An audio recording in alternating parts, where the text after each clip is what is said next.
Hi guys, my name is Patryce Roberts, and today I will be doing a speech on the effects of inflation. I don't know if any of you guys have ever heard of this song, but it's called Untold Stories by Buju Banton, and the first time it was released in 1995, and I just find it crazy how it still has relevance to this day. It goes like, all the hike in the price, arm and leg we have to pay, while our leaders play. They said who can afford to run will run, but what about those who can't? They will have to stay. And it's looking like right now in America, a lot of us has to stay and deal with it and just hope that our government sees the issues and tries to fix them. My two main points are fast rising inflation means a fast rising cost of living that negatively affects the low class and middle class, also widening the inequality gap. And also, on the bright side, is it better than deflation? You know, we're going to see. Now,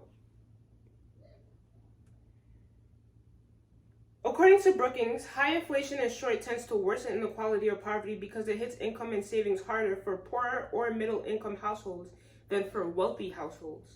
Households that have recently escaped poverty could be pushed back into it by rising inflation. Imagine just escaping poverty and then being pushed back into it like that.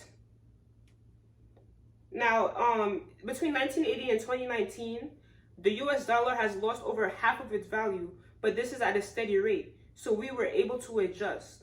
But with inflation rising so abruptly, will we be able to effectively adjust? And everybody, the rich, the poor, and the middle class, will we be able to adjust? And if we cannot, how does that affect us? Are we just supposed to be getting poorer and poorer and struggling more and more while being neglected from our government? Currently in the US, we can see the rapid growth of inflation, but the growth in wages isn't matching inflation at its pace. This is leading to the broke to be broker and the rich to be richer. Owners can easily change their prices to match today's economy, and low and middle class has to continue to buy, especially if it's essentials, with the same salary they were getting when the economy was at ease.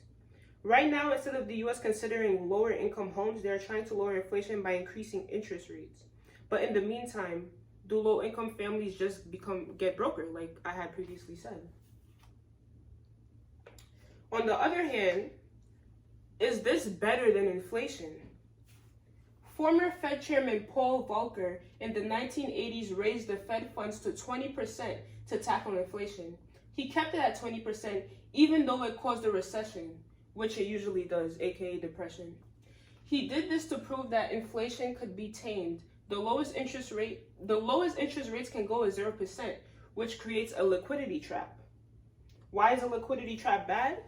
A liquidity trap is what makes deflation worse than inflation, because long periods of deflation can hamper with economic growth and lead to unemployment, because since consumers and businesses have a negative view on the economy, they start to hoard and save money instead of investing, because they assume prices will go down and their money will be worth more in the future, causing little to no circulation of money in the economy, which causes a depression.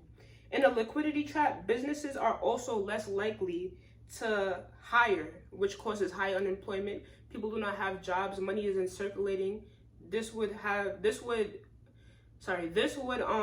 cause a second depression if things keep going the way that it's going right now.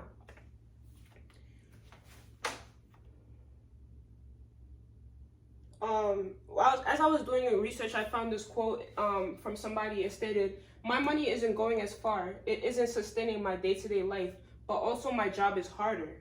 We are extremely understaffed. I am being asked to do more people's jobs than I already was before.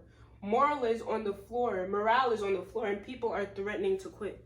It's a very similar topic that has been coming up with my family, my friends. Like, their wages aren't matching inflation and they're asking to do more and more work. Even people that I do not know personally, I see it in social media how this is affecting people. Right now, the government is trying to lower inflation by increasing interest rates instead of matching wages with the rate of inflation, which is currently harming working class. However, at least we aren't in deflation, right? Hopefully we never get there, and this volatile inflation rate is tamed before we live through another depression. That would be it. Thank you guys for listening to my speech. Bye.